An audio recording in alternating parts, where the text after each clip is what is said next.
అందరికీ నమస్కారం. ఈరోజు మనం చెప్పుకోబోయే కథ ఇల్లాళ్ళు ముగింపు భాగం. కథలోకి వెళ్ళబోయే ముందు మీరు కనుక మన ఛానల్ని ఫస్ట్ టైం చూస్తున్నట్లయితే తప్పకుండా మన ఛానల్ని లైక్ చేయండి, షేర్ చేయండి, సబ్స్క్రైబ్ చేయండి, బెల్ ఐకాన్ క్లిక్ చేసి ఆల్ అనే బటన్ ప్రెస్ చేయడం మర్చిపోకండి. కథను ఎక్కడ స్కిప్ చేయకుండా వినండి. మరి కథలోకి వెళ్ళిపోదామా? ఇక ఇటు భాస్కర్ వాళ్ళ ఇంటి విషయానికి వస్తే, భాస్కర్ వాళ్ళ అమ్మ నాన్న ఊరు నుంచి వచ్చారు. వచ్చిన వాళ్ళు ప్రతిసారి వాళ్ళు వచ్చి రాగానే హాస్పిటల్కి వెళ్ళాలి అంటారు. హాస్పిటల్కి వెళ్ళి రావటానికి అయ్యేది 500 ఖర్చు. అయితే మైథిలి 1000 రూపాయలు ఇచ్చి పంపింది భాస్కర్ వాళ్ళమ్మకే. భాస్కర్ వాళ్ళమ్మ తిరిగి వచ్చి, నీ పెళ్ళానికి ఎంత పొగర్రా, ఎంత బలుపురా, ఎంత కొవ్వురా, ఏంట్రా ఇదొక్కటే దేశం మీద ఉద్యోగం చేస్తుందా, ఏ సెలవు పెట్టి మేము వచ్చామని అది ఇంట్లో ఉండొద్దా, ఆ ముదరష్టపు రొట్టెలు మేము తినలేమో, అది పొద్దున పూట బ్రెడ్ జాము పడేసుద్దేంట్రా మాకు, సాయంకాలం పూట మా మొహాన రొట్టెలు పడేసుద్దేంటి, కర్రీ పాయింట్ కూరలు పడేసుద్దేంటి, దానికంత బలిపేంట్రా, ఇల్లాల్లాగా ఇంట్లో ఉండి వంట చేయలేదా, అదే ఎంతమంది ఉద్యోగాలు చేసే ఆడవాళ్ళు ఇంటి పనులు చేసుకుంటూ ఒకవైపున ఆఫీసులకు వెళ్ళి సమర్థించుకొస్తున్నారు, దీనికంత బలిపేంటి, దీనికంత కొవ్వేంటి, విడ్డూరం కాకపోతే దేశం మీద ఇదొక్కటే ఉద్యోగం చేస్తోందా, ఉద్యోగం చేస్తున్న ఆడవాళ్ళందరూ ఇల్లు పట్టకుండా ఇంట్లో ఉన్న మనుషుల మీద పెత్తనాలు చేస్తూ మొగుడి నోరు మూయించి మొగుడిని కొంగు కట్టేయించుకొని మొగుడిని చేతగాని వాడిని చేసి పిల్లల్ని అదుపాజ్ఞల్లో పెట్టి వచ్చిన అత్తమామల్ని చుట్టాలు బంధువుల్ని హీనం చేసి చులకని చేసి చూస్తున్నారా, నువ్వు పనికిమాలిన సన్నాసివయ్యి చేతగాని వెధవ్వయ్యి ఆడంగి చవటవయ్యి అది చెప్పినట్టు వింటూ దాని వెనకాలే తిరుగుతూ అది కూర్చోమంటే కూర్చుంటూ నుంచోమంటే నుంచుంటూ చేతగాని సన్నాసిలా తయారయ్యి దానికి కాళ్ళిచ్చి కాదు అది ఇలా తయారయ్యింది, ఒక అత్తనే భయం లేదు, మావనే గౌరవం లేదు, ఇంటికి మేము వస్తే అది ఎందుకురా సెలవు పెట్టదు, ఎందుకు అది మాకు నచ్చిని వండి పెట్టదు, పిల్లల్ని ఎందుకు దగ్గరికి తీసుకొని ముద్దాడదు, నీతో ఎందుకు అది రోజు చెయ్యించుకోదని కూడా మాకు తెలుసు, చవట వెదవలాగా ఇంట్లో గోధుమ పిండి కలుపుకుంటూ పుల్కాలు రెడీ చేసుకుంటూ ఇంట్లో ఒక పని చేయరా మిగతాయి చేసుకుంటూ తిరుగు, నేను పుల్కాలు చేయలేమ్మా పిండే కలుపుతాను, అయితే అది మాత్రం అది చేసుకోలేదా, అది ఆడదు కాదా, దాని అమ్మా బాబులు దానికి ఆడలక్షణాలు నేర్పించలేదా,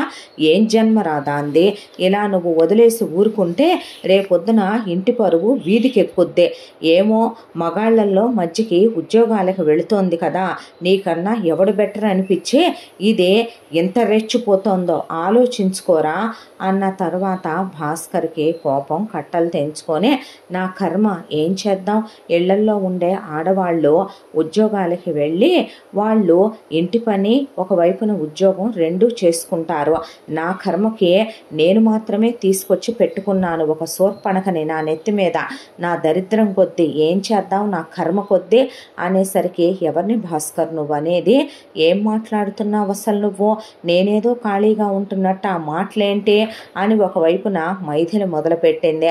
దాంతో మధ్యలో భాస్కర్ వాళ్ళ అమ్మ నాన్న కలగజేసుకొని, మైథిలి అసలే మాట అంటే పడే అమ్మాయి కాదు, దాంతో చిన్న చిన్నగా మొదలైన వీళ్ల గొడవ కాస్త హోరాహోరీగా నువ్వెంతంటే నువ్వెంత అనుకుంటూ ఇక పెద్ద గొడవ అయిపోయింది.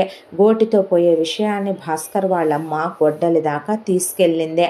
అది కాస్త పెద్ద ఇష్యూ అయిపోయింది.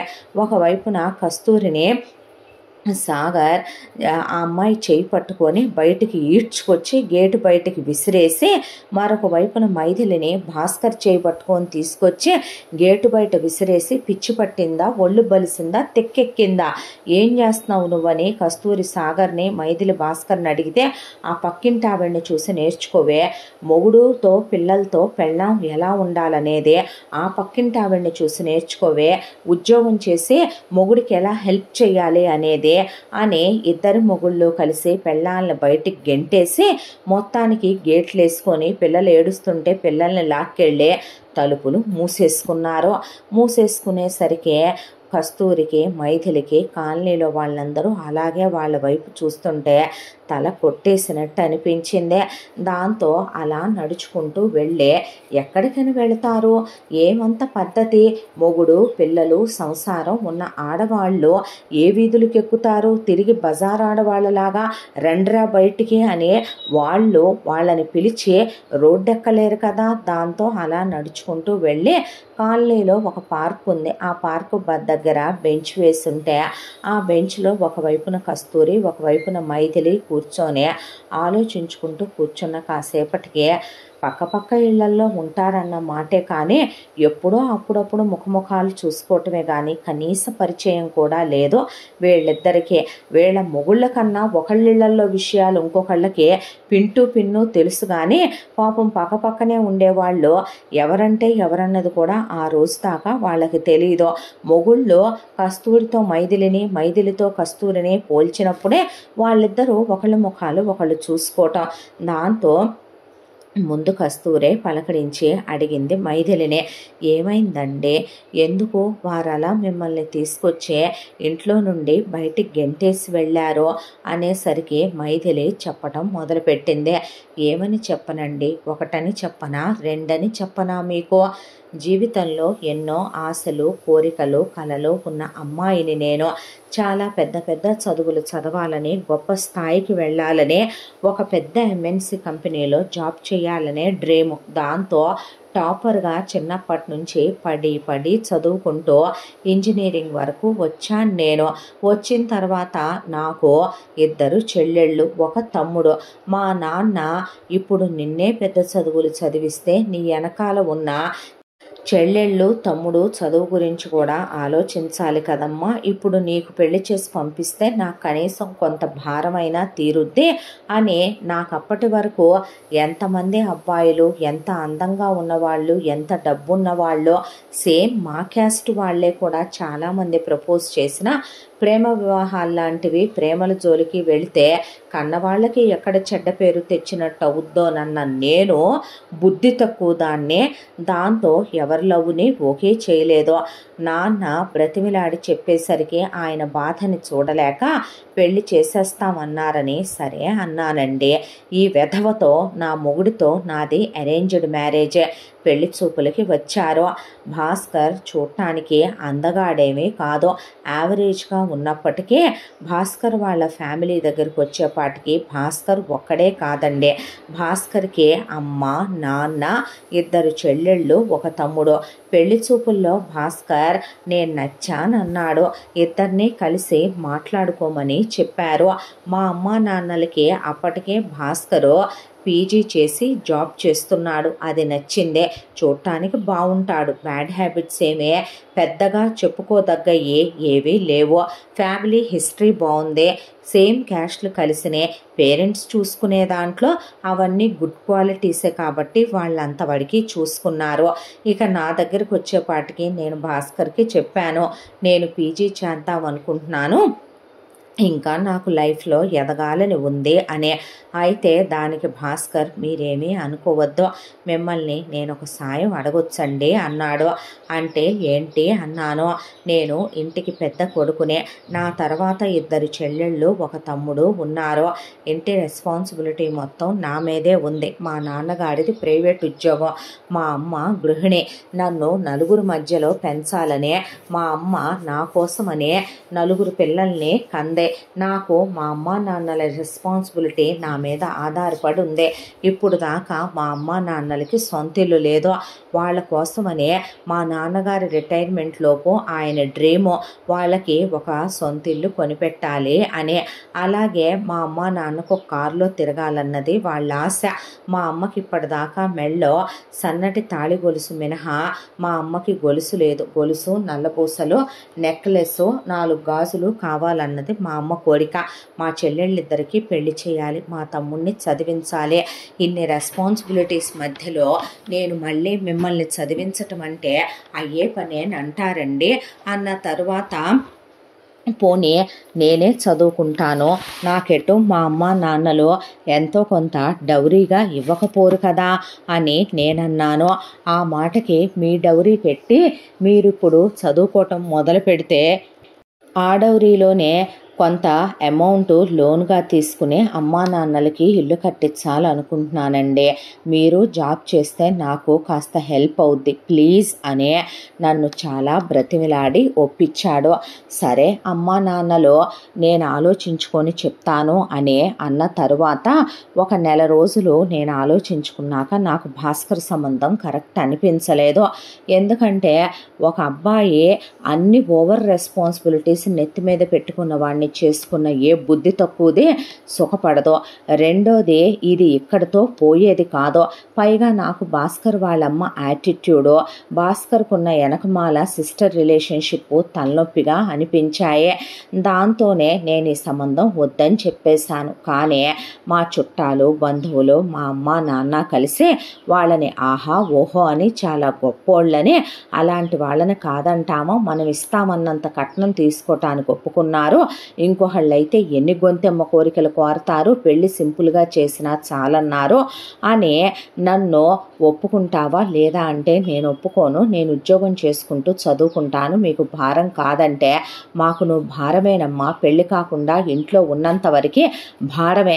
అమ్మా నాన్నల మాట ఈరోజు కాదంటున్నావంటే రేపు మమ్మల్ని నువ్వేం లక్ష్య పెడతావో, పెద్ద కూతురికి విలువలేనప్పుడు మిగతా వాళ్ళు మమ్మల్ని ఏం లెక్క చేస్తారని మా అమ్మా నాన్న సస్తానని కూర్చొని బెదిరించే ఇతనికి ఇచ్చి పెళ్లి చేయాలని ఎంగేజ్మెంట్ చేస్తే, ఎంగేజ్మెంట్ రోజున వీళ్ళేమీ పెద్దగా కట్నాలు అడగట్లేదు, మేమిచ్చినంత తీసుకుంటామన్నారంటే మా నాన్న ఏమిస్తాడులే, మహా అయితే కనుక 1,00,000 2 లక్షలు వీళ్ళేం తీసుకుంటారులే అని నేను అనుకున్నాను. తీరా పోతే మా నాన్న ఆఫర్ చేసింది వీళ్ళకి 20 లక్షల రూపాయలు, నాకు 10 లక్షలు క్యాష్గా 10 లక్షల రూపాయల ల్యాండ్. అది కాకుండా భాస్కర్కి ఇప్పుడు వీడు తిరుగుతున్నాడే కులుకుతో ఆ బైకు, దాంతోపాటు వీడికి హ్యాండ్ చైను మెళ్ళో చైను ఒక ఉంగరము, వీడి చెల్లెళ్ళిద్దరికీ చెరొక 25,000 ఆడపడుచు లాంఛనాలు, దాంతోపాటు ఇద్దరికి చెరొక పట్టుచీర చెరొక నెక్లెస్సు, వీళ్ళమ్మకి అత్తగారు లాంఛనాల కింద 2 గాజులు ఒక పట్టుచీర.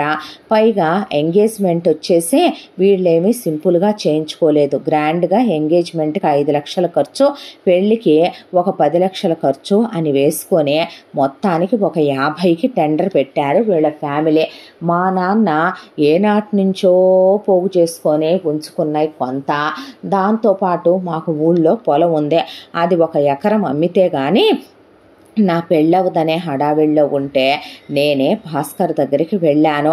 మన రిలేషన్షిప్ కంటిన్యూ చేయాలని నేను అనుకోవట్లేదు, నీకు నాకు సెట్ అవ్వదులే, వద్దు వదిలేసేయంటే ఈ పనికి మాలిన ఎదవా, ఆ విషయం వీడు సరైన మగాడైతే వీడే అక్కడే నో అనాలి కదా, అనకుండా ముందు వాళ్ళ అమ్మా నాన్నలకి చెప్పి తర్వాత మా అమ్మా నాన్నలకి చెప్పి మీ అమ్మాయికి నేను నచ్చలేదంట, బహుశా మీ అమ్మాయి ఎవరినైనా కాలేజీలో ప్రేమించిందేమో, మీ అమ్మాయి చదువు వంక పెడుతుంది అంకుల్ అని ఇంకోలా చెప్పేపాటికి మా ఇంట్లో వాళ్ళు ససేమిరా నువ్వు సచ్చినా బతికినా వాడినే చేసుకోవాలి అని తేల్చవతల పడేసి మా నాన్న ఇష్టం కొద్దీ బాగా మా నాన్నకి చేతులు దురద ఎక్కువైపోయి దాంతో నాకు 25 తులాల బంగారం పెట్టి ఈ మొత్తం కట్నాలు లాంఛనాలు ఇచ్చి మరీ ఈ పనికిమాల సన్నాసికిచ్చి పెళ్లి చేశారు. పెళ్లి చేసుకున్నాక మీద చేయొద్దంటే కుదురుద్దా, వీడు మళ్ళీ చెప్పినా చెప్తాడు పోయి మా నాన్న వాళ్ళతో ఆ విషయం కూడా చండాలంగా అని,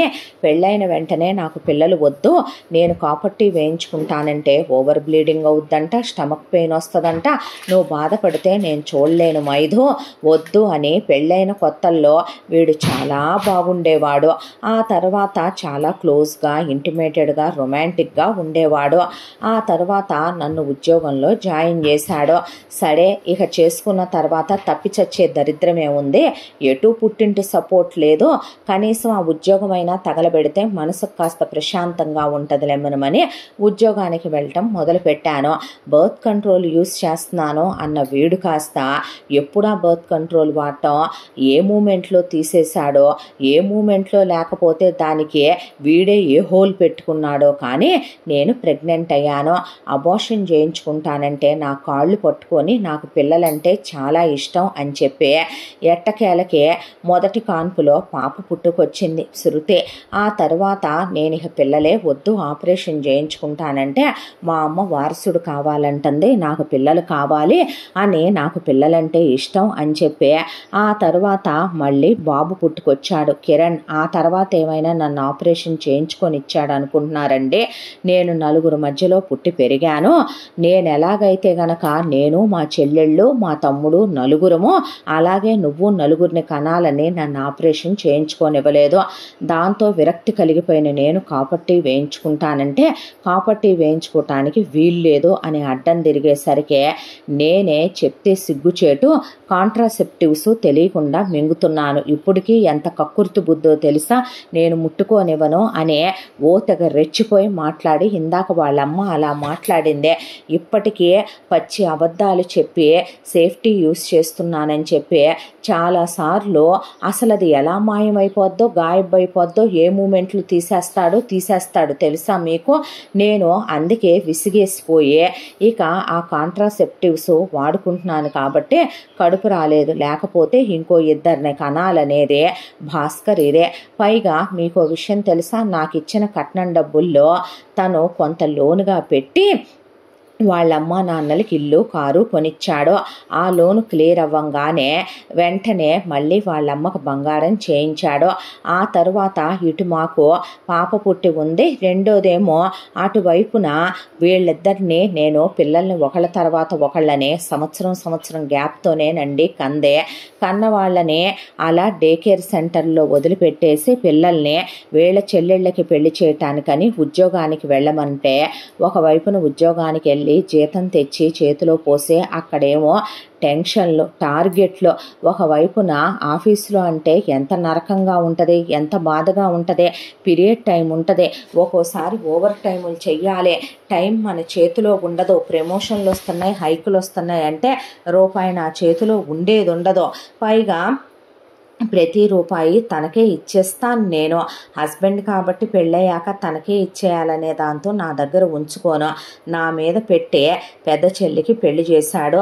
పెళ్లి చేసిన తర్వాత పెద్ద చెల్లెలకి ఆ తర్వాత ఇక నాకు ఇచ్చిన ల్యాండ్ అమ్మేసి ఆ ల్యాండ్తో దానికి మొత్తానికి బంగారం చేయించితే కానీ అది అత్తారింటికి పోలేదు. ఆ తర్వాత వెంటనే అది కడుపని వచ్చింది. ఆ తర్వాత దానికి కడుపులు, సీమంతాలు, దానికి హాస్పిటల్కి తిప్పి దానికి కావలసినవి అన్నీ చూసుకోవటం, ఆ తర్వాత దాని డెలివరీ, ఆ తర్వాత దాని పిల్లలకి బారసాలు, ఉయ్యాల ఫంక్షన్లో పుట్టిన వాళ్ళకి బంగారాలు చేయించి పంపేలోపు మళ్ళీ రెండోసారి కడుపని వచ్చింది. ఆ తర్వాత మళ్ళీ అన్నీ చేసి సీమంతాల దగ్గర నుంచే ఆవిడకి 2 కానుకలు అయిపోయేలోపు రెండో ఆవిడ పెళ్ళి వచ్చింది. మళ్ళీ రెండో ఆవిడ పెళ్ళి, రెండో ఆవిడ మళ్ళీ 2 కంటాలు, ఆ లోపు నాకు 2 పుట్టేటాలు ఇవన్నీ అయిపోయినాయి. ఆ తర్వాత ఇంకా 2 నువ్వు కనట్లేదని మధ్యలో నాకు సెటైర్లో ఇప్పటికీ కూడా ఈ ముష్టోడికి వీడి ముష్టి బతుకొచ్చాడా, ఈ రోజుకి కూడాను వీడి తమ్ముడు ఇంకా చదువుతున్నాడు. ఇప్పుడు వాడిని చదివించి వాడికి ఎటు స్టూడెంట్ లోన్ పెట్టడానికి వీళ్ళ అమ్మా నాన్న సెక్యూరిటీ కింద నా కట్నం డబ్బులతో కొన్న ఇల్లు పెడితే ఊరుకోదు వీళ్ళమ్మ ఇక కారు జోలికి కూడా రాకూడదు కొడుకులు. దాంతో వీళ్ళ తమ్ముడిని ఇప్పుడు అబ్రాడ్ పంపించాలి. ఆ తర్వాత అప్పుడు మేము మళ్ళీ డబ్బులు దాచుకొని ఇప్పటి వరకు పిల్లల పేరు మీద రూపాయి సేవింగ్స్ లేవు.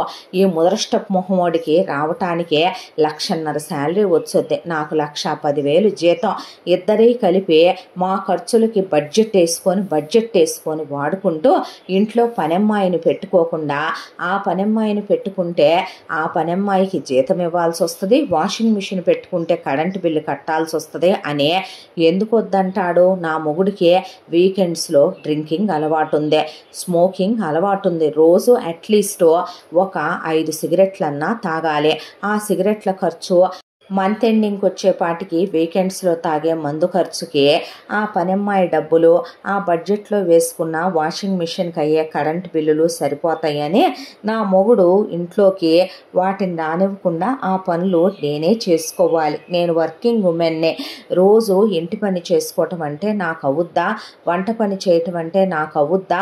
ఆఫీస్ పని నెగ్లెక్ట్ చేస్తే ఉద్యోగం పోదా?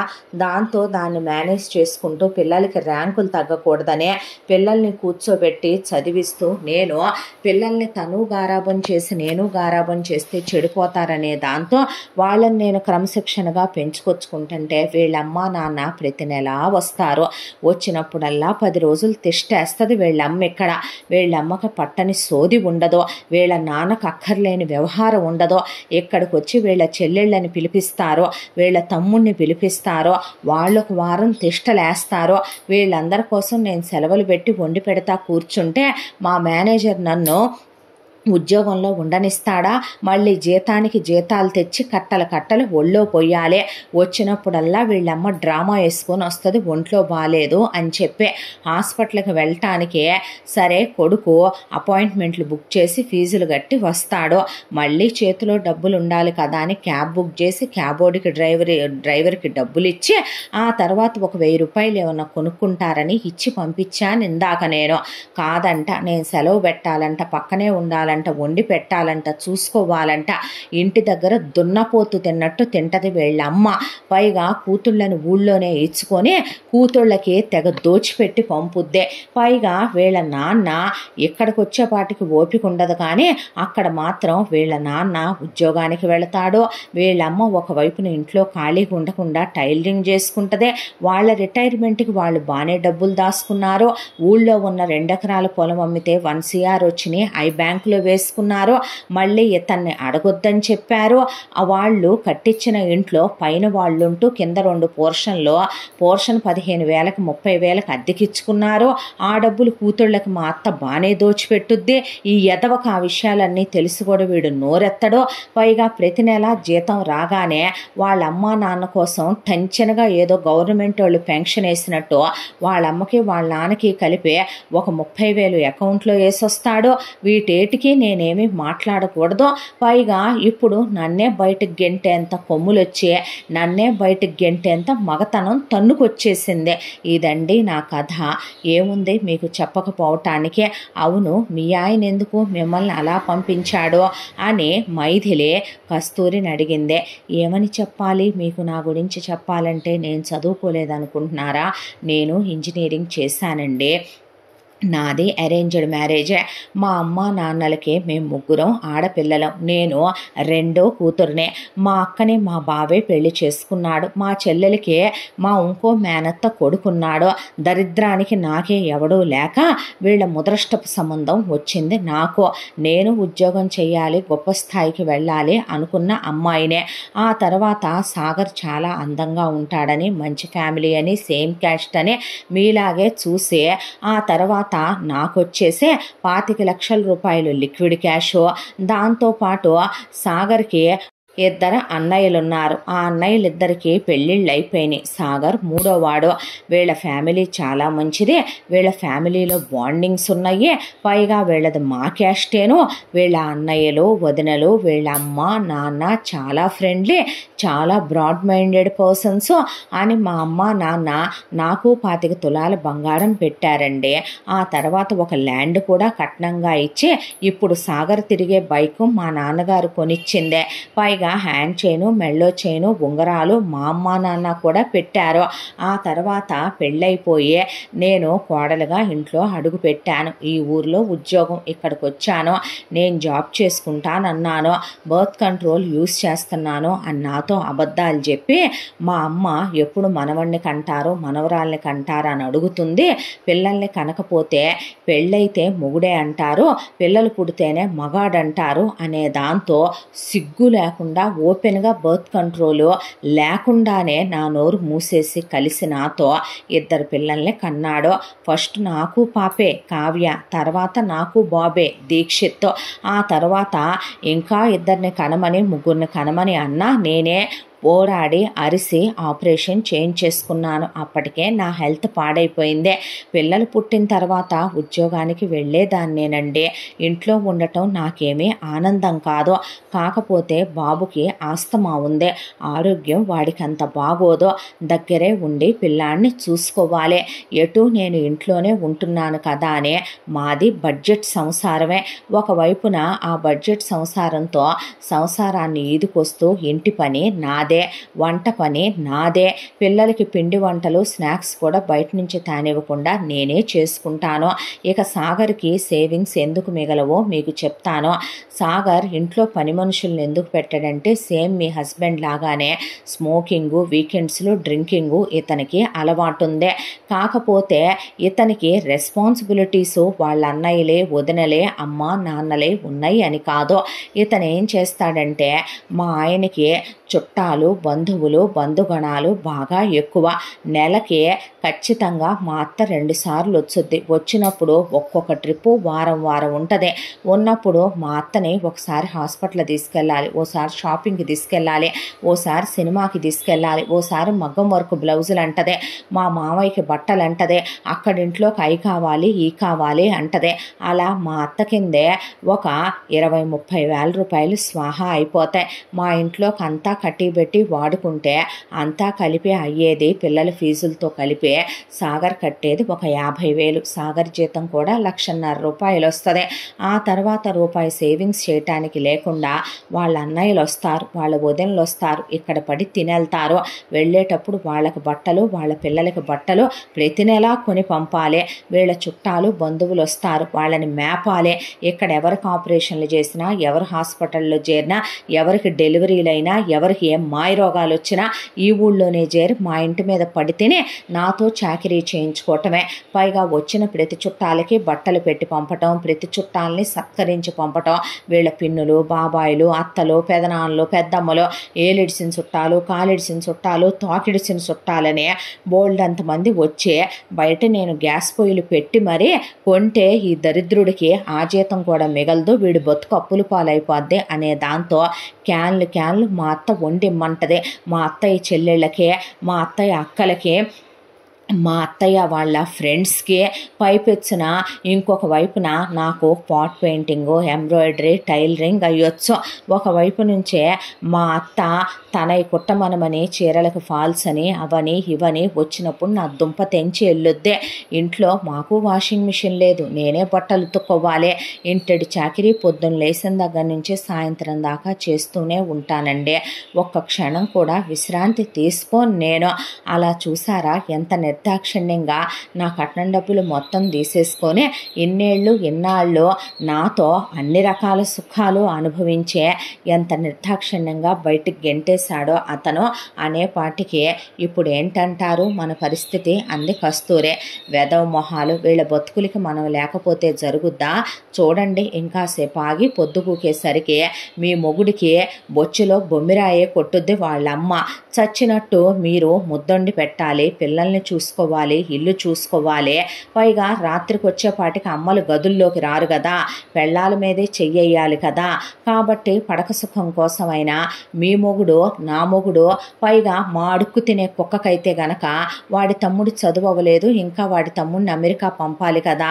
కాబట్టి వాడికి నా జీతం కూడా కావాలి. కాబట్టి మీ మొగుడు, నా మొగుడు వస్తారు చూడండి కాసేపట్లో అని ఆ అమ్మాయి అలాగే బెంచ్ మీద కూర్చొని మాట్లాడుకుంటూ ఈ పరిస్థితి ఇలాగే ఉండకూడదని, ఈ పరిస్థితి మారాలని, మనం ఇలా ఊరుకున్నంతకాలం మన బ్రతుకులు ఇలాగే ఉంటాయని, మన బ్రతుకుల్ని మనమే బాగు చేసుకోవాలని, ఎవరో వచ్చి ఉద్ధరిస్తారు అనుకోకూడదని, మన పుట్టింటి వాళ్ళు మనకి సహాయాలు సహకారాలు అందించేవాళ్ళు కాదని, మన విషయంలో రాజు మంత్రి బంటు మనమే అవి ఆలోచించుకోవాలని మాట్లాడుకున్నారు ఇద్దరు కూడాను.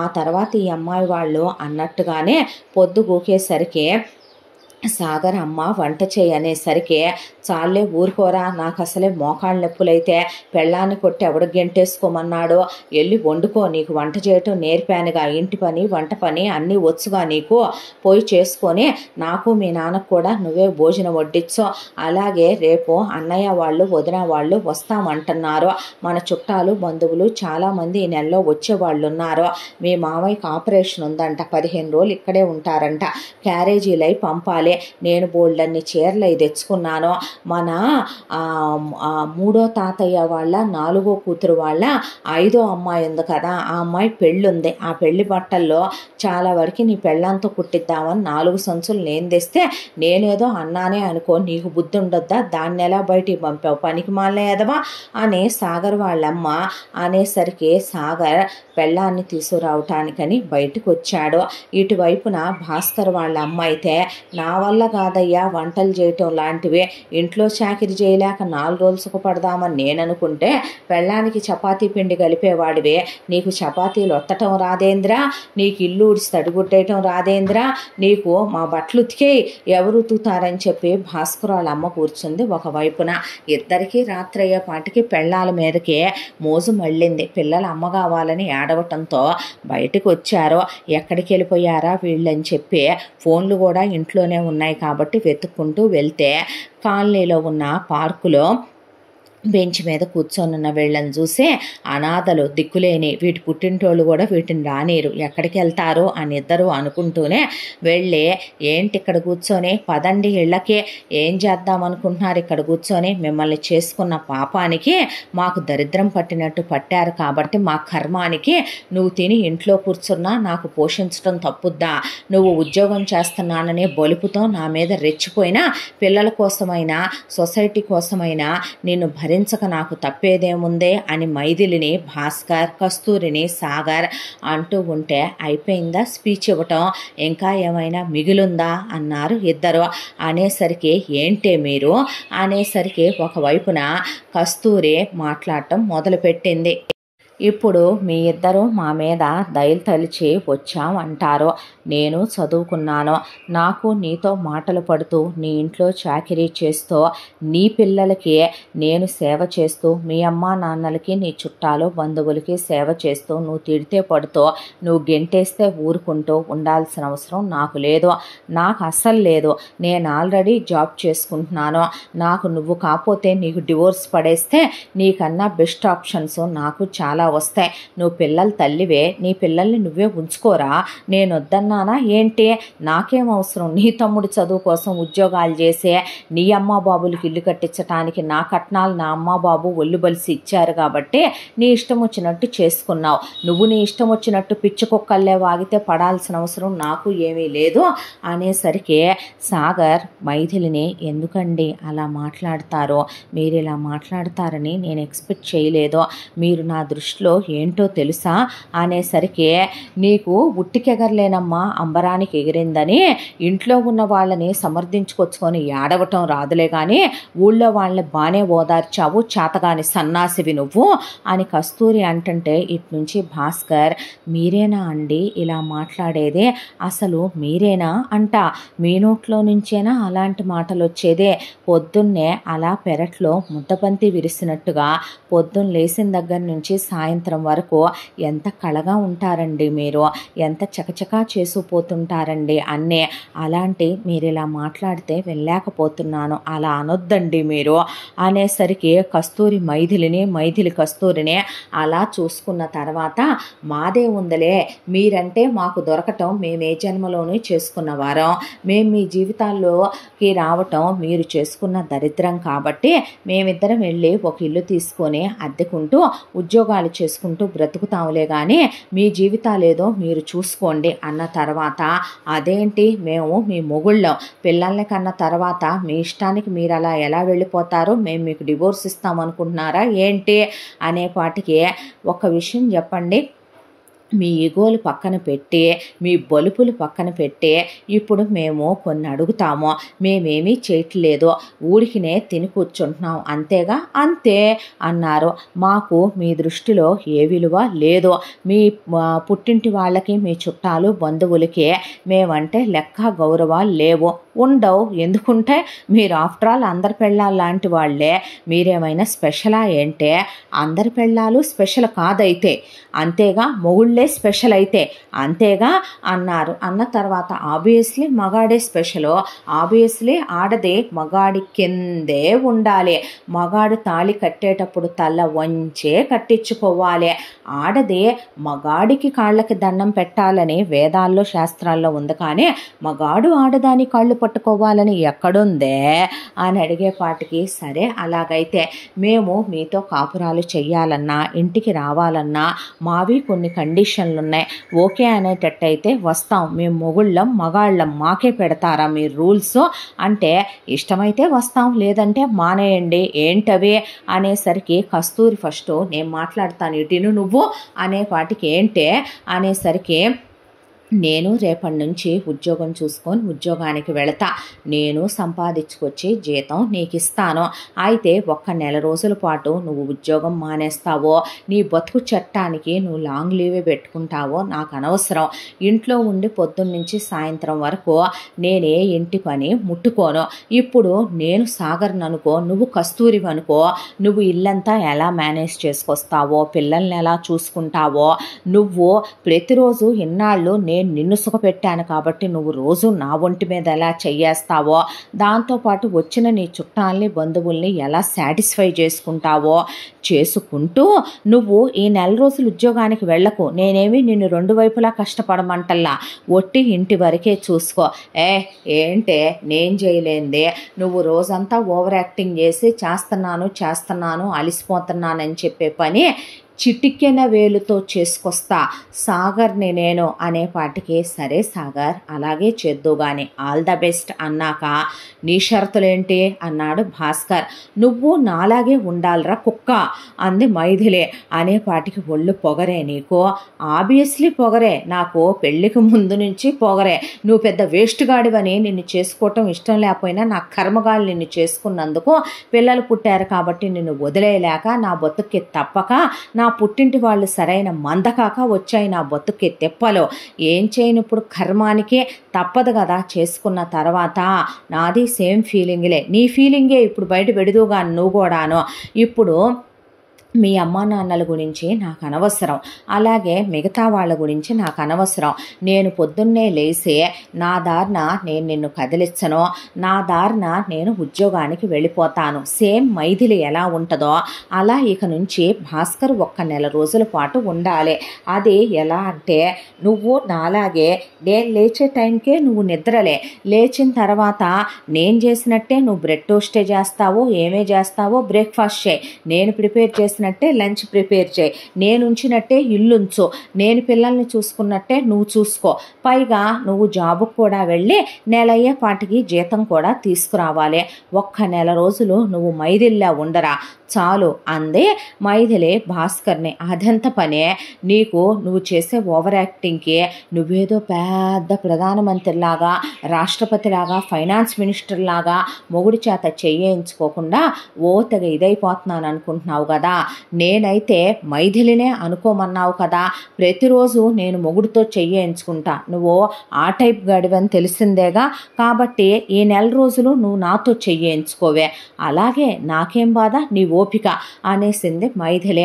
అన్న తర్వాత ఛాలెంజ్ అంటే ఛాలెంజ్ అని, ఆల్ ద బెస్ట్ అంటే ఆల్ ద బెస్ట్ అనుకునే నెల రోజుల పాటు సాగర్ కస్తూరిలా ఉంటానని భాస్కర్ మైథిలిలా ఉంటానని ఛాలెంజ్లు చేసుకొని ఇళ్ళకి వెళ్ళారు. వెళ్ళిన తర్వాత ముందు భాస్కర్ వాళ్ళ అమ్మా నాన్నల్ని నెల రోజుల తర్వాత రండమ్మా చూతురుగా నేనంటే ఏంటో అన్న తర్వాత, మేమెందుకు నెల రోజుల తర్వాత రావాలి, మాకు నచ్చినప్పుడు వస్తాం, మాకు ఇష్టమైనప్పుడు వస్తాం, మాకు ఇష్టమైన రోజులు ఉంటాం, మా కొడుకిల్లు మా ఇష్టం అంటే, అయితే సరే ఇప్పుడు వెళ్ళండి, మళ్ళీ ఎప్పుడు వచ్చినట్టే రండి, రేపు 1వ తారీఖు నుంచి మీ కొడుకు హయాం ఉంటుంది ఇంట్లో అనగానే అత్త రుసరుసలాడుకుంటూ మామని తీసుకొని వెళ్ళిపోయింది. ఆ తర్వాత ఇక ఇంకొక 10 రోజులు ఉంది 1వ తారీఖు అని, ఈలోపు కస్తూరి ఉద్యోగానికి ఎత్తుక్కుంటుంటే, ఎక్కడో వెతుక్కోవద్దు కస్తూరి, మా ఆఫీసులోనే ఉంది రండి అని మైథిలే కస్తూరికి కూడా జాబ్ ఇప్పించింది. ఇప్పుడు కస్తూరికి కూడా ఉద్యోగం ఉంది. 1 తారీఖు నుంచి నేను ఉద్యోగానికి వెళుతున్నానురా సన్నాసి అని సాగర్కి చెప్పింది కస్తూరి. మంచిది అన్నాడు. అదే మాట మీద నువ్వెన్నాళ్ళు ఉంటావో చూద్దాం అనేశాడు. సరే కానీ అన్నాక 1వ తారీఖు రానే వచ్చింది. కస్తూరి ఉద్యోగానికి వెళ్ళటం మొదలుపెట్టింది. సాగర్ హౌస్ హస్బెండ్గా ఉంటానికి ఒప్పుకున్నాడు. భాస్కర్ ఉద్యోగం చేస్తూ ఇంటి పనులన్నీ చూసుకుంటానని ఒప్పుకున్నాడు. సరే మొదటి రోజు సాగర్ ఉదయాన్నే నిద్ర లేచాడు. వాకిలోడటానికి నామూషి తప్పదో ఊడ్చాడు. కళ్ళాపి చల్లాలంటే నడువొంగల చల్లాడు. ముగ్గు పెట్టకపోయినా పిచ్చి గీతలు గీశాడు.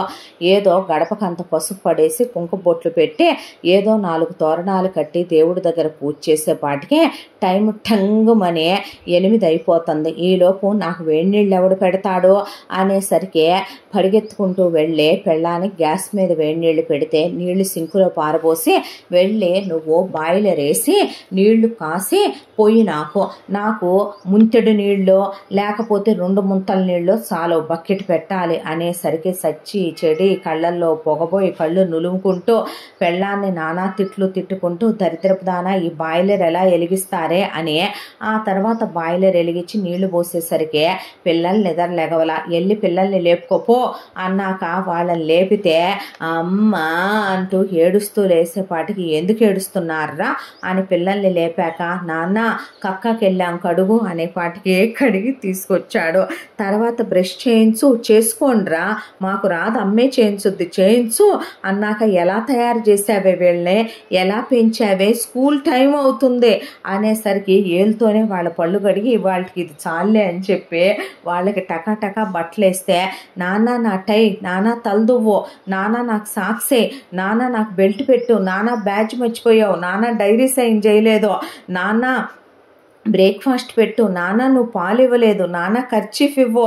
అమ్మో ఏం పిల్ల సంతమ్మా ఎందుకన్నా దేవుడా నేను ఈ సంతనే అనుకున్న లోపు నాన్న నాకు ఈరోజు ఇది కావాలి తినను నేను పగిలిపోద్ది మొహం తినండి రావు పెట్టిందే అని పిల్లలకి గబా పెట్టి ఆ తర్వాత పిల్లలకి లంచ్ బాక్స్ ఒకవైపున అన్నం చివిడిపోయింది, అన్నం గుజ్జైపోయి ఒకవైపున కూరలు మాడిపోయినాయి. ఇక ఇలా లాభం లేదని చెప్పి నేను మళ్ళీ వచ్చి క్యారియర్ తెచ్చిస్తానులే అని పిల్లలు తీసుకెళ్ళి వ్యాన్ ఎక్కించు ఇక్కడే కదరా నడుచుకుంటూ వెళ్ళి ఎక్కండే అమ్మ మా మమ్మీ ఎక్కించుద్దు రోజు వచ్చి అనేసరికి పిల్లల్ని ఎత్తుకొని పరిగెత్తుకుంటూ వెళ్ళి వ్యాన్లో ఇసిరేసి వచ్చాడు. ఆ తర్వాత కస్తూరి నా బాక్స్ సంగతి ఏంటి అనేసరికి నేను మధ్యాహ్నం తెచ్చిస్తానే నువ్వు వెళ్ళు అన్నాక అలా కూర్చునేసరికి నడుం పెళ ఇరిగిపోతూ సింకులో బండంట్లు బయట బండి బట్టలు అంతవరకు ఇల్లు ఉడుసులా తడిగుడ్డ బెట్టలా పక్క దుప్పట్లు సర్దలా బాత్రూములు కడగల. ఓరి దేవుడో అనిపించి చిచ్చి దీని ముందు వీక్ అయిపోకూడదు అని ముందు వంటగదిలోకి వెళ్ళి అంట్లు దోమేపాటికి 2 గంటలు పట్టింది. ఆ తర్వాత బట్టలు నానబెట్టి ఉతికేపాటికి ఇల్లు ఉడ్చి తడిగుడ్డ పెట్టేపాటికి ఒళ్ళంతా పులిసిపోయింది. ఆ తర్వాత బయటికి కొంటే పెళ్ళాం కనిపెట్టేసుద్దని చచ్చి చెడి కుక్కర్ పెట్టి ఆ తర్వాత యూట్యూబ్ ఆన్ చేసుకొని వంటల ఛానళ్ళు పెట్టి నానా తిప్పలు పడి ఏదో ఒక అవుట్పుట్ తెచ్చి 2 రకాల కూరలు వండి పిల్లలకి బాక్స్ ఇచ్చుకొని పెళ్ళానికి బాక్స్ ఇచ్చుకొని ఆ తర్వాత ఇంటికి వచ్చే అప్పుడు గుర్తొచ్చింది పొద్దున్నుంచి తను కాఫీ తాగలేదు, పొద్దున్నుంచి తను టిఫిన్ తినలేదు అనే విషయం. కళ్ళల్లో నీళ్లు తిరిగిపోయి కళ్ళు తిరుగుతుంటే కడుపులో మంటలు వస్తుంటే అప్పుడు గబగబా వెళ్ళి పిచ్చి కుక్క తిన్నట్టే అడుగు పొడుగు మిగిలిపోయినాయి తప్ప ఆ కంగారులో ఎంత వండాలో ఏం వండాలో తెలియక తన కోసం అన్నం కూడా వండుకోవాలా. దాంతో బ్రెడ్ 4 ముక్కలుంటే పీక్కొని తినేశాడు. ఆ తర్వాత సోఫాలోనే పడి నిద్రపోతే టంగున టైం 4 కొట్టేసింది. చూస్తే ఇంకా బయట బట్టలు అలాగే ఉన్నాయి. గబా బట్టలు ఉతకటం మొదలు పెడితే పిల్లలు బస్సుకు వచ్చే టైం అయిందని మళ్ళీ ఆ బట్టలు 2 సబ్బు పెట్టాక అక్కడ పడేసి పరిగెత్తుకుంటూ వెళ్ళి పిల్లల్ని తెచ్చాడు.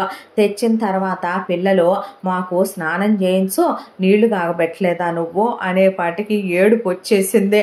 ఆ తర్వాత ఈ పూటకి స్నానం వద్దేమొద్దని పిల్లల బట్టలు మార్చి కాళ్ళు చేతులు కడిగి పిల్లలకి మరి స్నాక్స్ అన్నాక షో అనే గబగబా ఆ కాల్ని చివరికి పరిగెత్తి పునుగులు బజ్జీలు పొట్లం కట్టించుకొని తీసుకొచ్చే పిల్లలకి పెడితే చదివించు హోంవర్క్ చేయించు ఇదేంటో ఎక్స్ప్లెయిన్ చెయ్యి అనేసరికి ఏంటర్రా చేసుకోండర్రా ప్లీజ్ అమ్మా నేను బట్టలు తుక్కోవాలర్రా ఇప్పుడు దాకా బట్టలు తుక్కుండా ఏం చేస్తున్నావు పనికి మాలినోడా అని పిల్లలు అనేసరికి ఒరే నాన్నన్రా అవును అమ్మను నువ్వు పనికి మాలిందానా అంటల్లా పద్దాకా అమ్మ మేము వచ్చేసరికి మమ్మల్ని ముద్దు పెట్టుకుంటుంది నువ్వు పెట్టావా మమ్మల్ని దగ్గరికి తీసుకున్నావా మాకు అస్సలు ఇష్టం లేదు ఈ పునుగులు బజ్జీలు పునుగుల్లో ఉప్పు ఎక్కువ ఉంది బజ్జీలు ఆయిల్ ఎక్కువ ఉన్నాయి నువ్వు ఎందుకు పెట్టావు మాకు అమ్మలా హోమ్ ఫుడ్స్ ఎందుకు పెట్టావు నువ్వు మాకు అనేపాటికి కళ్ళల్లో నీళ్లు తిరిగిపోయి బట్టలు ఆరేసి వచ్చి అలా కూర్చునేసరికి క్యారియర్ అంట్లు వచ్చినాయి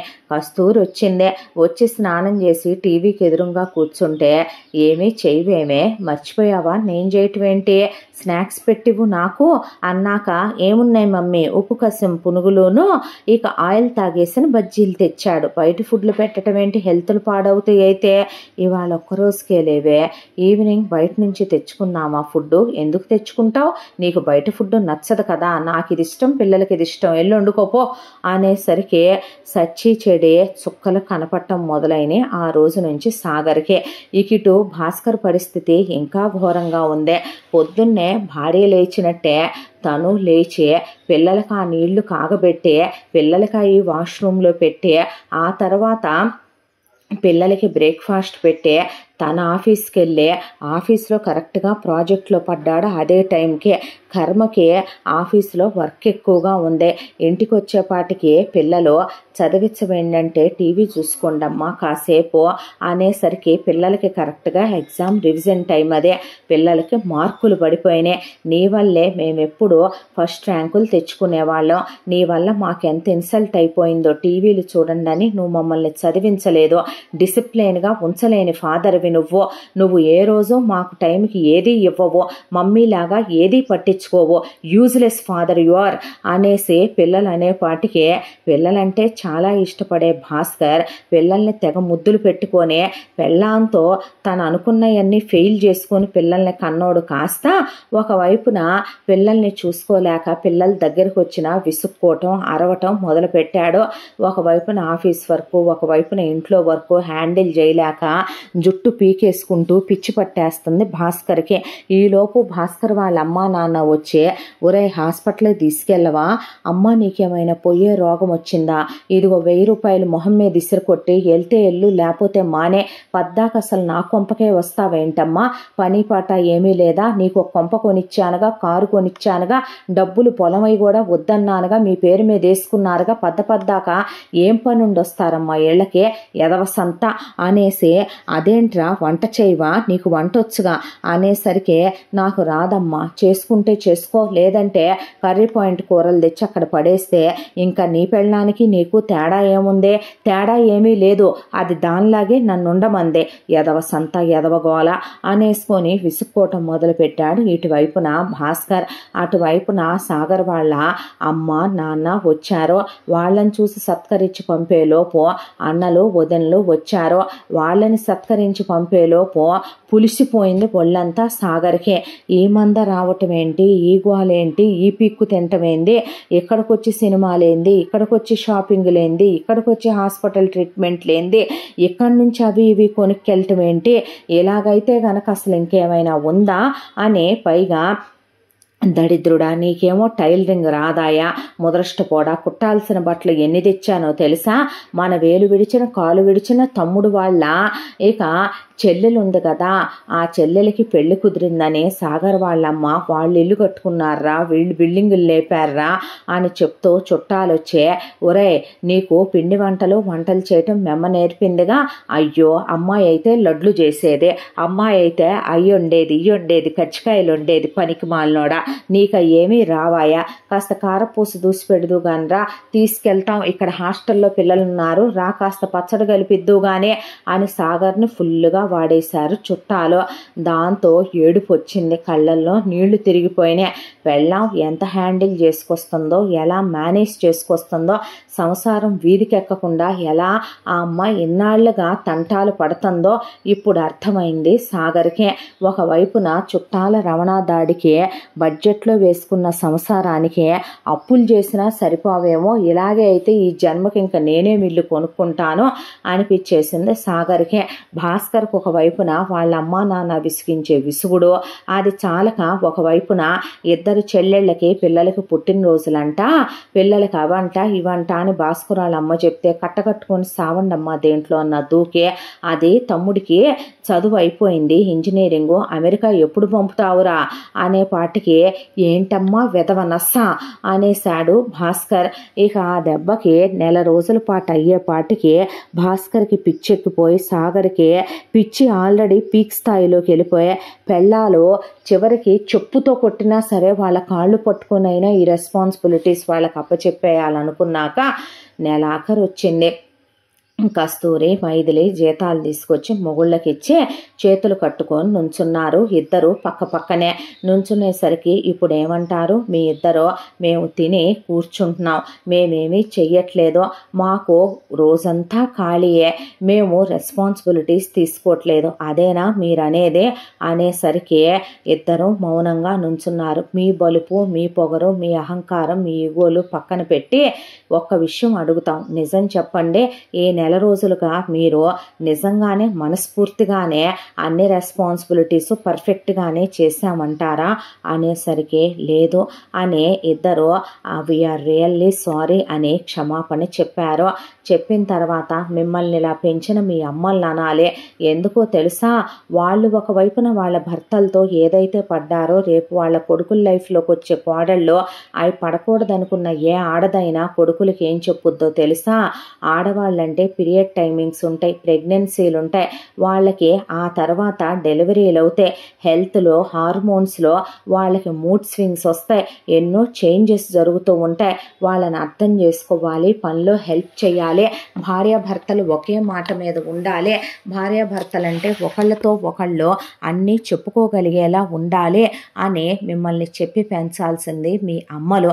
మీ అమ్మలు ఆ విషయంలో ఫెయిల్ అయ్యారు, మీ నాన్నలు చేతకాని వాళ్ళయ్యారు, మీరు పనికి మాలిన వెధవల్లా తయారయ్యారో, మాకు మాత్రం ఆనందమా, మేమెన్ని కష్ట నష్టాలకు వచ్చే సంసారాలు ఈదుకొస్తున్నామో తెలుసా, అసలు సాగర్ నాకేంట్రా అవసరం, మీ చుట్టాలు మీ బంధువులందరికీ వండి పెట్టాలనే నేనెందుకు ఇవన్నీ చూసుకోవాలి, ఇవన్నీ చెయ్యాలి, అసలు మీ అమ్మ రావటం ఏంటి, మీ నాన్న ఏంటి, మీ అన్న వదినలేంటి, ఎక్కడైనా సంవత్సరానికి ఓసారి వస్తారు చుట్టాలంటే, రవణాదాడిలాగా రావటం ఏంటి, దోచుకు తినటం ఏంటి, అలా వాళ్ళకి లక్షలు ఖర్చు పెడుతూ పోతే మన పిల్లల భవిష్యత్తుకి ఏం రూపాయి జాగ్రత్త చేసి ఇల్లు కట్టుకొని కారు కొనుక్కోగలుగుతాం మనం, ఇలాగే అయితే మీ అమ్మ నాన్న నీకు ఇచ్చేది రూపాయి లేదు, ఇలాగే ఉంటే గనక రేపు మన బతుకు ఏమైపోద్ది, నా కట్నం మొత్తం ఊడ్చేసావు నువ్వు, రూపాయి మిగలలేదు, ఇంకా ఇలాగే చేస్తూ పోతే మీ అమ్మా నాన్నల షష్టి పూర్తి ఖర్చు నీదే, రిటర్న్ గిఫ్ట్ల ఖర్చు నీవే, మీ ఇల్లు పాడైపోయింది ఊళ్ళో అంటే బాగు చేయించావు నా కట్నం డబ్బులు పెట్టే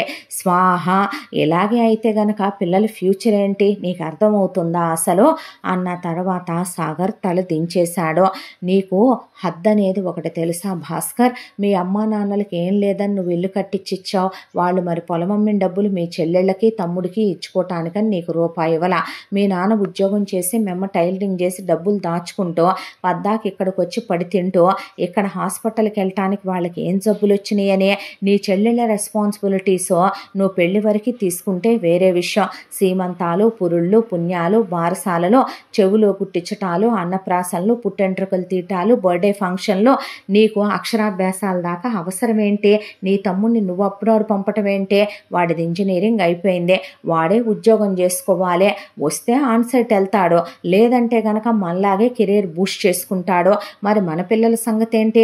మనం ఇక్కడ ఇల్లు కట్టుకోలేదనే సంగతి మర్చిపోతావే, మనం కారు కొనుక్కోలేదనే విషయం మర్చిపోతావే, ఏ రోజు నేను నిన్న అర్థం చేసుకోలేదంటావు. ఇద్దరు పిల్లల తర్వాత ఇంకొక ఇద్దరిని పందులు కుక్కలు కన్నట్టు కంటే ఈ రోజుల్లో మేనేజ్ చేయటానికైనా మనం, మీ అమ్మకి పనేమీ లేదు కాబట్టి పిల్లల కంటం ఒక్కటే పని కాబట్టి మిమ్మల్ని నలుగురిని కని నీ మీద నీ చెల్లెళ్ళని తమ్ముడిని వదిలేసినట్టు రేపొద్దున నేనెవరి మీద వదిలేను? నా కొడుకు మీద వదిలైనా, నా కూతురి మీద వదిలైనా సంస్కారవంతుల లక్షణమేనా? పిల్లల్ని కన్నప్పుడు మనం ఎంతమందిని కంటామో వాళ్ళకి సరిపడా ఫ్యూచర్ ప్లానింగ్ ఉంటేనే కనాలి. అలా లేకుండా పెద్ద కూతురి మీద మిగతా వాళ్ళని, పెద్ద కొడుకు మీద మిగతా వాళ్ళని, మధ్య కొడుకు మీద అటు వాళ్ళని ఇటు వాళ్ళని, మధ్య కూతుళ్ళ మీద అటు వాళ్ళని ఇటు వాళ్ళని వదిలేయటమా సంస్కారవంతుల లక్షణం? రేపు మనం కూడా అదే చేద్దామంటావా? ఒక్కరోజు నాకు పనిలో సాయం చేస్తావా? నువ్వు పిల్లల్ని క్రమశిక్షణగా పెంచక నువ్వు గారాబం నేను గారాబం చేస్తే పిల్లలు ఏమవుతారో కనపడ్డాయిగా, ర్యాంకులు పడిపోయి పిల్లల ఫ్యూచర్లు నాశనం అయిపోయి. ఇదేనా పిల్లల్ని పెంచే పెంపకం? ఇదేనా పిల్లల్ని పెంచే లక్షణం? అని ఆ అమ్మాయి అనే పాటికి మాకు బుద్ధి వచ్చింది. ఐఎమ్ సారీ, ఇంకెలా చెయ్యము అని ముందు సాగర్తో కస్తూరే, ఇక నుంచి నేను ఉద్యోగానికి వెళ్తాను, మీ వాళ్ళు ఇలా వస్తే మాత్రం నేను నీతో డివోర్స్ తీసుకొని నా పిల్లల్ని నేను తీసుకెళ్ళిపోయి పెంచుకుంటాను, నాకు ఆల్రెడీ ఉద్యోగం ఉంది భాస్కర్, నువ్వు ఇలాగే అడ్డమైన రెస్పాన్సిబిలిటీస్ నా నెత్తి మీద పెడతాను, పనిలో హెల్ప్ చేయను, నువ్వు ఇలాగే పిచ్చి కుక్కలాగా నన్ను బయటికి గెంటేటాలు ఇలాంటివి చేస్తానంటే పడుండాల్సిన అవసరం నాకు లేదంది మైథిలే. దాంతో ముందు భాస్కర్ వాళ్ళ అమ్మా నాన్న పద్దాకా రావద్దని, అయినా పద్దాకా చెల్లెళ్ళకి దోచిపెట్టడం ఏంటి, తమ్ముడు చదువు అయిపోయింది ఉద్యోగం చూసుకోమను, తమ్ముడి పెళ్లి రెస్పాన్సిబిలిటీ మీరు తీసుకోండి, మీ డబ్బులు నేను అడగలేదు, నా మీద మీరు పద్దాకా పడి తినటానికి రావద్దు, నాకు నా భార్య నా పిల్లలు నా సంసారం అనేది ఒకటి ఏడుస్తుంది, ఇంతవరకు నాకు కొంపగోడు లేదు, ఏదో సంవత్సరానికి ఒకసారి నేనే వచ్చి దాన్ని పిల్లల్ని తీసుకొచ్చి కనపడి వెళతాను, వాళ్ళ పుట్టింటికి వెళ్ళేటప్పుడు నువ్వు పద్దాకా రావద్దమ్మా, పద్దాకా రావద్దు నాన్న అని తేల్చి చెప్పేశాడు భాస్కర్. ఇక సాగర్ విషయానికి వస్తే వాళ్ళ అమ్మా నాన్నని పద్దాకా నా దగ్గరికే వస్తారేంటమ్మా, నేను ఒకడినే కొడుకునా అనే అన్నలకు కూడా వదినలకు కూడా రావద్దని చెప్పేసి చుట్టాలు బంధువులకు కూడా మా ఆవిడికి హెల్త్ బాగోట్లేదు, పైగా ఉద్యోగానికి వెళ్ళొస్తుంది, నాకు పిల్లలతో అవ్వట్లేదు, ఆఫీస్ పనులతో అవ్వట్లేదు, మీరేమనుకోవద్దు, పద్దాకా రావద్దని చెప్పేశాడు సాగర్.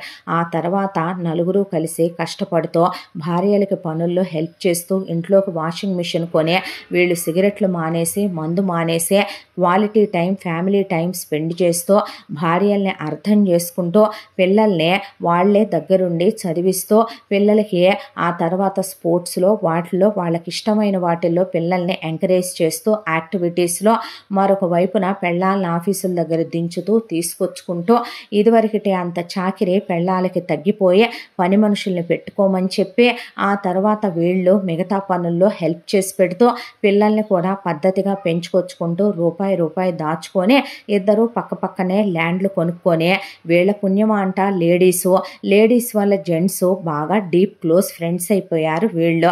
ఆ తర్వాత ఇద్దరు చెరో 3 అంతస్తుల ఇల్లు కట్టించుకున్నారు. పైన ఒక్కొక్క పోర్షన్లో వీళ్ళుంటూ కింద 4 పోర్షన్ లాగేయించి పిల్లల ఫ్యూచర్ల కోసం అద్దెకిచ్చుకున్నారు. ఆ తరువాత అనవసరమైన ఖర్చులు తగ్గించుకొని కష్టపడి సేవింగ్స్ చేసుకొని ముందు పిల్లల ఎడ్యుకేషన్ కోసం ఆ తర్వాత పిల్లల ఫ్యూచర్ల కోసం పిల్లలకి ముందు బందోబస్తు చేసుకొని వాళ్ళకి చెరువు ల్యాండ్ కొని పిల్లలిద్దరికీ రాబోయే కోడలి కోసం కూతురు కోసం గోల్డ్ కొని పక్కన దాచిపెట్టి ఆ తర్వాత పిల్లలకని కొంత పొలం కొని వాళ్ళ పేరు మీద పెట్టి కొంత క్యాష్ వాళ్ళకి బ్యాంకులో వేసి పిల్లలకి జాగ్రత్త చేసిన తర్వాత వీళ్ళ రిటైర్మెంట్ ప్లాన్ చేసుకున్నారు. భార్య బిడ్డల్ని తీసుకొని ట్రిప్పులకు వెళ్ళి రావటం, సినిమాలకు వెళ్ళి రావటం, రెస్టారెంట్లకు వెళ్ళి రావటం, షాపింగులకు వెళ్ళి రావటం, గుడికి వెళ్ళి రావటం, చక్కగా సంతోషంగా పండుగలు చేసుకోవటం, భార్య మనసు అర్థం చేసుకోవటం, ఆమె శరీరానికి కష్టం సుఖం ఉంటుందని ఆడది నిజంగానే దేవుడి సృష్టిలో ఒక అద్భుతం కాబట్టే మల్టీ టాస్కింగ్ చేసి అన్ని పనులు చేయగలుగుద్దని ఇంటా బయట కూడా ఆడది ఇన్ని చేస్తోందని ఒకప్పుడు చరిత్రలో కూడా ఆడది ఇంట్లో ఉండి ఇల్లు చూసుకుంటుంది తీసుకుంటే మగాడు ఉద్యోగం పురుష లక్షణం అని వెళ్ళి సంపాదించుకొచ్చి వ్యవసాయాలు చేసి పెళ్ళాలు కేవలం ఇల్లు మాత్రమే చూసుకునేవాళ్ళు. ఈ రోజుల్లో ఆధునిక మహిళలు రెండు వైపులా కూడా వాళ్ళ పాత్రను పోషించాల్సి వస్తోంది. ఒకవైపున మగాళ్లే పిల్లల్ని ఒకానొక రోజుల్లో చదివించేవాళ్ళు. ఈ రోజున వాళ్ళని చదివించే బాధ్యతలు ఆడవాళ్ళవే అయిపోయినాయి. ఇళ్లల్లో పని వాళ్ళు దొరికే రోజులుంటాయి, దొరకని రోజులుంటాయి. అన్నీ వాళ్లే హ్యాండిల్ చేసుకొచ్చుకుంటున్నారు. పీరియడ్ టైమ్స్ అయినా ఉద్యోగానికి వెళ్ళమంటానికి లేదు, తీసి పక్కన పెట్టడానికి లేదు. మగాళ్ళ లైఫ్లో అలాంటివి ఏమీ లేవు. మగాడు ఒక మెట్టు తను దిగి అర్థం చేసుకుంటాడు తన ఫ్యామిలీనే. 100 మెట్లు దిగైనా పరా ఇంట్లో పుట్టి పెరిగే తన అలవాట్లన్నీ భర్త కోసం మార్చుకుని తన వాళ్ళని వదిలేసుకుని మొగుడే ప్రపంచం పిల్లలే లోకం అనుకుని వచ్చా ఆడదానికి మగాడు దాసోహం అంటాం తప్పేమీ కాదు. భర్తకి శారీరక సుఖాన్ని అందిస్తూ పిల్లలకి తల్లిగా ఆమె ఎనలేని సేవని చేస్తూ ఆడది ఒకవైపున ఇంట్లో ఇంటి పని, వంట పని, పిల్లలకు బాగోపోతే నర్సు, చదువు చెప్పేటప్పుడు టీచరు, ఇంటి రెస్పాన్సిబిలిటీస్ బాధ్యతలు తీసుకునేటప్పుడు ఒక ఫైనాన్స్ మినిస్టరు, ఆడది బయట ఉద్యోగానికి వెళ్ళొచ్చి ఒక ఉద్యోగిని. ఆడదే ఇన్ని పనులు చేయగలుగుతుంది. కానీ మగాడు ఒక ఉద్యోగం చేసే అలసిపోయానంటాడు. మగాడికి రిటైర్మెంట్లు ఉంటాయి, వీకెండ్లు ఉంటాయి, సెలవులు ఉంటాయి, చిల్అవుట్లు ఉంటాయి, ఫ్రెండ్స్ ఉంటారు, వాట్సాప్లు, చిట్చాట్లు, మెసేజ్లు, ఫ్రెండ్స్, ఎంత ప్రపంచం ఉంటుంది. భార్యల దగ్గరకు వచ్చేపాటికి ఇల్లు, పిల్లలు, మొగుడు, ఇంటి చుట్టుపక్కల నైబర్స్, ఫ్రెండ్స్, ఒకవైపున రిలేటివ్స్, అత్తింటి వాళ్ళు, పుట్టింటి వాళ్ళు, ఇన్ని రెస్పాన్సిబిలిటీస్ని హ్యాండిల్ చేసుకొని ఒంటి చేత్తో నడిపించుకెళ్ళే ఆడదానికి ఏది విలువ, ఆడదానికి ఏది గౌరవం? ఆడదాన్ని చులకన చేసి తింటారు, కూర్చుంటారు, తింటారు, టీవీలు చూస్తారు, తింటారు, పనే ఉందే అన్నట్టు తీసేసి మాట్లాడతాడు మగవాడు. ఎక్కడ ఆడవాళ్ళు పూజింపబడతారో అక్కడ దేవతలు కొలువై ఉంటారనే నిజంగానే ప్రతి మగాడు అర్థం చేసుకోవాలి. మగపిల్లాడిని కన్నా ప్రతి తల్లి మగపిల్లలకి కూడా ఆడపిల్లల విలువ చెప్తూ రెస్పాన్సిబుల్గా పెంచటం నేర్చుకోవాలి. అప్పుడే వాళ్ళు ఆడదాని మనసుని, శరీరాన్ని అర్థం చేసుకోగలుగుతారు అనే వీళ్ళిద్దరూ కూడా బాగా తెలుసుకున్నారు. దాంతో వీళ్ళ కుటుంబాలు బాగుపడ్డాయి. చక్కగా వీళ్ళిప్పుడు నిజంగానే జెంటిల్మెన్లు అయ్యారు, రెస్పాన్సిబుల్ హస్బెండ్స్ అయ్యారు, కాపురాల్ని, జీవితాల్ని చక్కగా నడిపించుకొచ్చుకుంటున్నారు. ఇలా ప్రతి ఇల్లు ఉంటే అది చాలా హ్యాపీ ఫ్యామిలీ అవుద్ది. మన కథని ఆదర్శంగా తీసుకునైనా మారని వాళ్ళు మారితే నిజంగానే లేడీస్ చాలా హ్యాపీగా ఫీల్ అవుతారనేది నా నమ్మకం. ఇంతటితో ఈ కథ సమాప్తం. మళ్ళీ మరొక మంచి కథతో కలుసుకుందాం. తప్పకుండా మన ఛానల్ని లైక్ చేయండి, షేర్ చేయండి, సబ్స్క్రైబ్ చేయండి, బెల్ ఐకాన్ క్లిక్ చేసి ఆల్ అనే బటన్ని ప్రెస్ చేయడం మర్చిపోకండి. ఇంత మంచి కథనే మనకు అందించిన కథా రచయిత్రి జి యామిని శ్రీనివాస్ గారు. మరో మంచి కథతో తప్పకుండా కలుసుకుందాం. Thank you so much.